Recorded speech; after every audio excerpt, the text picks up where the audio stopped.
Penyelesaian tanah XHGU nomor 3 Tamibura tahun 1993. Pada kesempatan ini kami ingin menyampaikan laporan awal kegiatan yang telah dilaksanakan oleh tim. Tim sudah melakukan kegiatan dari awal terjun penataan di lapangan.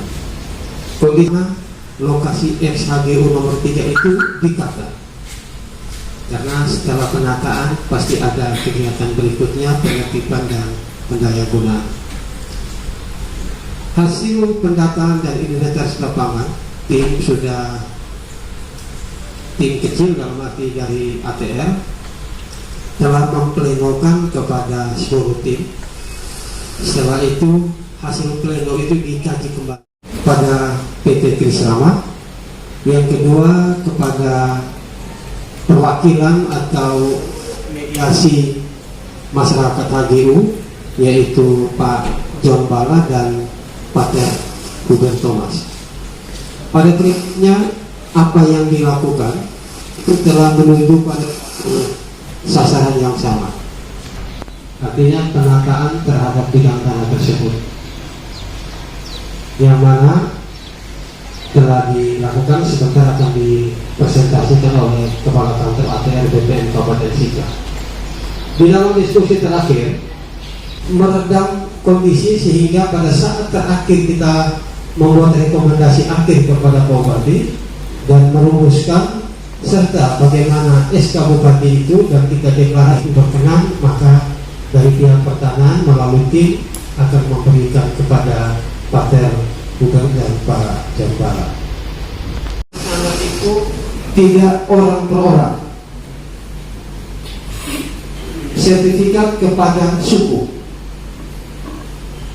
dengan maksud supaya tidak ada terjadi jual beli orang per orang di dalam lahan itu. Sertifikat secara politik atau badan hukum, maka mereka harus membentuk badan hukum. Dan untuk secara teknis bisa disampaikan oleh Pak Kakang ATR BPN. Kami hormati Bapak Wakil Bupati, yang kami hormati Bapak Asisten 2, Asisten 3, Bapak dan Ibu di dalam anggota tim terpadu penanganan permasalahan tanah HGU nomor 3 Kabupaten Sika yang kami hormati. Izinkan kami menyampaikan proses kegiatan. Dan ini saya rasa ini menyangkut hal yang sangat penting, hal yang sangat strategis. Mohon berkenan Bapak Bupati, jika dalam penyampaian saya ada hal-hal yang Bapak perlu mendapatkan penjelasan lebih lanjut, sebaiknya Bapak boleh. Jadi kita interaktif saja prosesnya, karena ini sangat penting, menyangkut dua hal penting yang dengan apa yang ada dalam pikiran masyarakat yang terwakili dalam Pak John Bala dan Pak Huben. Itu dari gelar terakhir kami di kantor pertanahan seiring sejalan selaras. Hanya ada hal persoalan, mereka meminta kepada kami, Pak, kami minta peta ini untuk bahan sosialisasi kami di lapangan. Kami itu Pak John Bala dan Pak Huben yang dalam konteks mewakili kelompok masyarakat. Itu di satu sisi. Di sisi yang lain, hal itu adalah yang permintaan ini mengandung sesuatu di balik itu Bapak, karena masyarakat bukan individu. Artinya mereka mau membentuk suatu masyarakat adat yang terselubung, yang harusnya tiba-tiba barang itu tidak ada, tapi suatu karena kegiatan ini terus tiba-tiba seolah-olah pemerintah daerah melegalkan. Undang 23 2014 tentang pemerintahan daerah, tentang Permendagri 25 2014 tentang tata cara penetapan masyarakat adat itu belum pernah dilakukan di Kabupaten Sika. Sehingga kalau ini muncul sebelum sudah embrio nih Bapak. Nah, tapi sebelum ke arah sana, kami tampilkan selintas untuk supaya Bapak mendapatkan pemahaman tentang proses kerja dulu Pak. Silakan tampilkan. Dari tadi sudah disampaikan oleh Bapak Asrul bahwa sangat fisik secara existing di lapangan, inventarisasi semuanya didaftarkan, dikelompokkan dalam beberapa klaster. Lalu itu atas dasar perintah dari Pak Sekda selaku Ketua Tim Terpadu, sehingga kami merasa punya dasar untuk turun ke lapangan. Dan kegiatan pendataan pun kita lakukan mulai dengan dibuka secara langsung oleh Pak Sekda, beliau hadir di ini di situ. Sampai yang kedua ini beliau hadir di UPR juga hadir, hampir sebagian dari tim terpadu hadir di lapangan mendampingi proses pendataan. Ini foto-foto di atas adalah sosialisasi, kita baca sosialisasi pertama di Patiau, sosialisasi kedua di Pasar Manahale, lalu Kadis PUPR dan jajaran beberapa anggota tim terpadu, terus cerita saya seperti ini proses kegiatan di lapangan. Sebagian masyarakat yang ada di sana mereka hadir turut serta menyaksikan, mendampingi proses pendataan itu. Selanjutnya ada beberapa catatan. Yang pertama saya mendengar yang disampaikan oleh tim mediator masyarakat seperti Pak John Bala dan Pak Robert Thomas untuk di blocking dan diserahkan secara kelompok atau masyarakat adat itu tidak memungkinkan. Ini tidak mungkin. Ini kita mau mulai dari mana soal adat? Tanah wilayah. Kalau kita buka peluang itu, artinya semua di wilayah utara itu semua nanti jadi wilayah, termasuk Kota Momere. Kota Momere ini wilayahnya kan orang Mele. Ada bukti. Kalau semua dibuka seperti itu, nanti rusak semua ngaku-ngaku nanti. Rame-rame membentuk lembaga adat dadakan. Dan pemerintah tidak bisa melakukan itu. Itu harus ada bukti.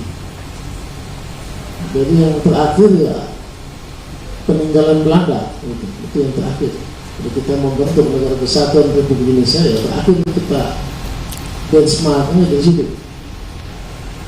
Karena pemerintahan kolonial juga masuk wilayah Indonesia pun dia berhadapan dengan wilayah-wilayah, dan itu pasti sudah ada kesepakatan dan perubahan-perubahan sudah terjadi di situ.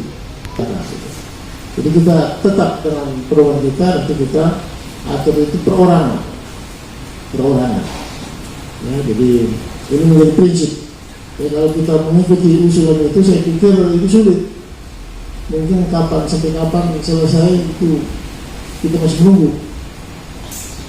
Jadi yang itu catatan pertama itu kita hindari bahwa itu tidak bisa. Ini tidak bisa. Yang kedua, kita berpikir soal kepentingan masyarakat banyak dan Kabupaten Siga ke depannya. Jadi memang ini saya katakan ini kerja cerdas yang luar biasa. Ini sulit kondisi existing yang amburadul. Tadi sudah dibuat dalam blok A, B, C, D, E. Namun di situ bisa teridentifikasi secara rinci. Ini bagus. Nah, kita berpikir jadi masyarakat sambil proses ini kita lakukan edukasi, informasi. Untuk kepentingan kita bersama kita. Misalnya kalau kita memberikan HGU kepada PT Krisana, nah itu tidak boleh ada lagi aircraft, tidak boleh ada lagi orang. Itu tegas. Catatan kedua itu harus tegas. Kita bisa relokasikan mereka. Kemudian yang berikut bagi pemerintah, kita juga manfaatkan lahan itu untuk kepentingan masyarakat Kabupaten Siga. Yang pertama fasilitas umum. Tadi sudah terpetakan, sudah dibuat blocking area, nanti kita tindak lanjuti. Untuk pendidikan, kesehatan, itu menjadi utama dengan pelayanan dasar lainnya. Karena daerah itu akan berkembang dengan sendirinya. Yang kedua, yang berikut untuk ekonomi, kepentingan pemerintah. Tadi Pak Ciko sudah sampaikan kita rencana untuk sekitar 17 hektar untuk industri ikan. Industri ikan ini bukan industri ikan tingkat kabupaten Siga, tapi tingkat NTT. NTT. Nanti semua area penangkapan dari berbagai wilayah di NTT maksudnya di Manahani.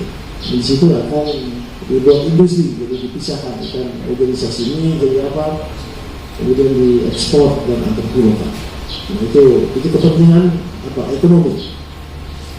Kemudian kepentingan pariwisata. Nah, kita harus, ya bukan akan, tapi harus memiliki satu kawasan pariwisata yang menjadi andalan. Itu kita menjadikan semacam ya home base-nya pariwisata Teluk Maumere Bay Park.